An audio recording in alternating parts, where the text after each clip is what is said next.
well. I now call the chair of the Women and Equality Select Committee, Sarah Owen. Thank you, Madam Deputy Speaker. And it is a pleasure to follow the first black MP for the Liberal Democrats, the MP for Eastbourne. And it is indeed a privilege for all of us to be in the witness. We've talked about historical trailblazers, but we are indeed privileged to serve alongside trailblazers like himself. So thank you. And before I really start, I want to also talk about another trailblazer. It is such a joy to be able to see the Minister take her place and her space at that dispatch box. I want to congratulate her on such an awesome speech, and it is long overdue to see a woman of Ghanaian descent at that dispatch box, and I think we can all agree, what a woman. And we are surrounded by inspirations, and it was a real honour to be able to listen and to learn again from my honourable friend from Brent East. And yeah, black fashion should be shown in its best and in all its glory, which is why I was happy to offer my very limited skills with an iron today. It's been a privilege to hear powerful contributions from colleagues so far. Black History Month is always one where I know I'll learn something new. I'll hear something from a different perspective, and I'll share a fire and renewed commitment to right far too many wrongs. Yes, Black History Month is a celebration, of course it is, but black history has been scarred by injustice. But sadly, that injustice is not confined to the history books. It is the lived experience of many of our colleagues. It's the lived experience of the people we represent.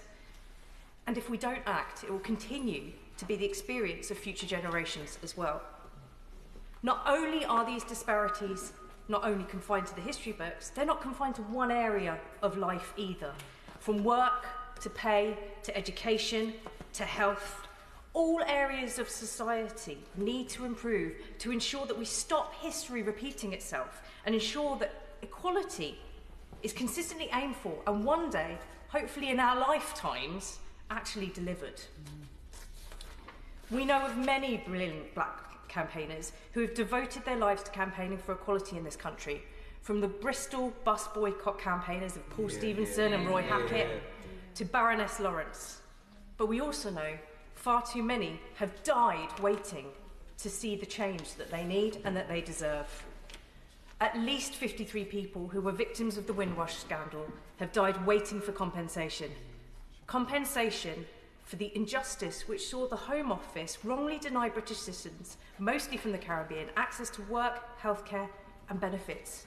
And in the worst cases, were threatened with deportation despite not only having the right to live in the UK, but as has already been mentioned, playing an integral part of rebuilding our country after the war. As the Minister said, our history and black history are intertwined. The Windrush generation should have been cause for gratitude, not scandal and hostility.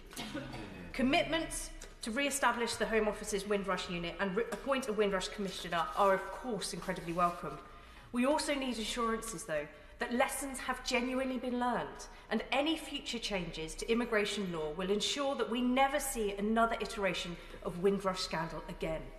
I'd also welcome further detail on how the Home Office is working with victims to speed up delivering compensation to those who are still waiting. As said earlier, and excellently outlined by my honourable friend for Brent East, black people face inequalities throughout their lives.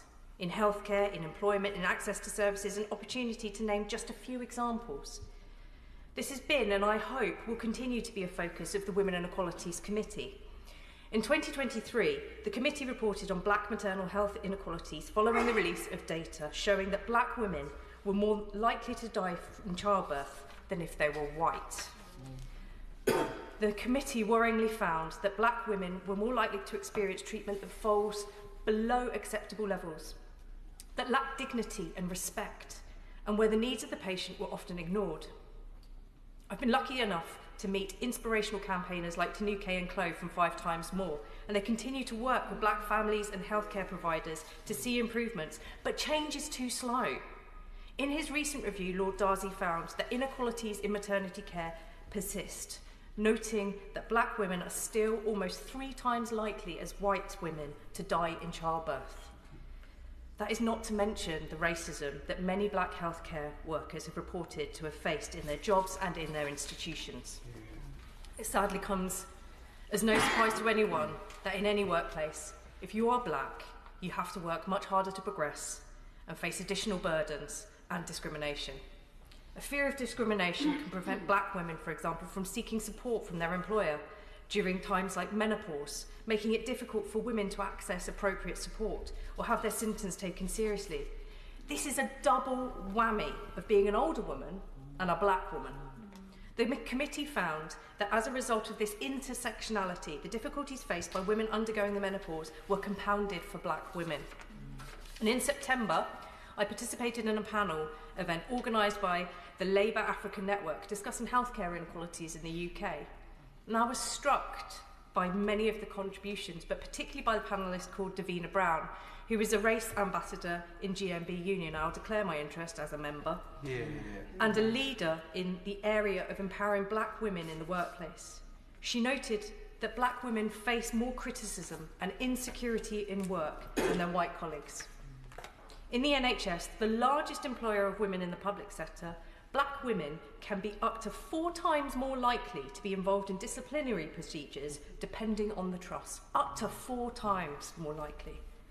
And healthcare is not the only industry where intersectionality of gender and race mean that women sadly face additional barriers to protections, support and progress. In sport, has already been mentioned, but black women are woefully underrepresented in popular Olympic sports such as swimming, diving and cycling, as are black men, leading to a vicious cycle where children grow up finding it hard to envision themselves competing in those areas. And as we heard from the Minister, if we do not see ourselves in positions of power or in positions of success, how can we envisage it for ourselves? We must have stronger pathways that specifically encourage black girls and young women to realise their potential and follow their ambitions in sport. In football, we see a much more diverse picture, with many of the current England men's team being from black or mixed heritage backgrounds. However, the way they're treated by the press and the public, a notable example being those players who missed penalties in the 2021 men's Euros final, show the huge risk posed to those who play at the highest and most visible level. And in women's football, the diversity in English players leaves much more to be desired. And I'm grateful the FA are investing in reaching girls from diverse backgrounds, including through their programme Discover My Talent programme. However, with black and mixed race players held to much higher standards in behaviour than that of their white counterparts and at greater risk of online hate, many of us will worry for the way their future talents will be received. And talking about another industry, the music industry. It's another area where equality is desperately lacking. In a report on misogyny in music last year, the committee heard evidence that black women are often overlooked for promotions and have their qualifications questioned. How many times have brilliant black MPs in this chamber had to justify why they're here? Be told that they're in the wrong lift, confused with other black MPs, and even handed a handbag to carry. I would have hoped that it would have been different in an industry that is so much more diverse and so much younger than politics. So in arts and sports, for example. But even in both of those areas, progress is far too slow. Regarding pay, Black Lives in Music's data show that black women in the industry are on average paid the least and are paid 25% less than white women. That's shocking, but wait till you hear the next one. And are 52% less than white men. They are paid 52% less than white men in the music industry. Nearly half of the black women the group corresponded with said that their mental well-being had significantly worsened in the music industry, and a fifth sought counselling due to racial abuse. As a result of the inquiry, the committee called for Section 14 of the Equality Act 2010, which provides protection from discrimination on the basis of a combination of 2 relevant protected characteristics to be brought into force, as well as the introduction of ethnicity pay gap reporting. So it is very welcome that the new Labour government has committed to introducing both measures, and we look forward to scrutinising progress in the year ahead. But any update the Minister has on these two vital commitments on ethnicity pay gap reporting and intersectionality and protections would always be welcome. And that is where I want to end, Madam Deputy Speaker, on hope. On the hope that things will not always stay the same, that we can move forward together.